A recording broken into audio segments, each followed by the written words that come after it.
एक पावरफुल कानून है। वो कानून की है और वो अल्लाह किस वक्त इंसानों के उत्ते लागू करता है।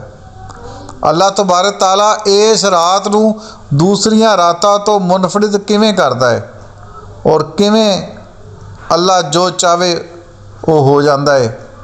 देखते रहो अज का प्रोग्राम। अस्सलाम वालेकुम वरहमतुल्लाहि वबरकातुहू। अल्लाह के दो कानून, पुत्र काफर ते मुसलमान।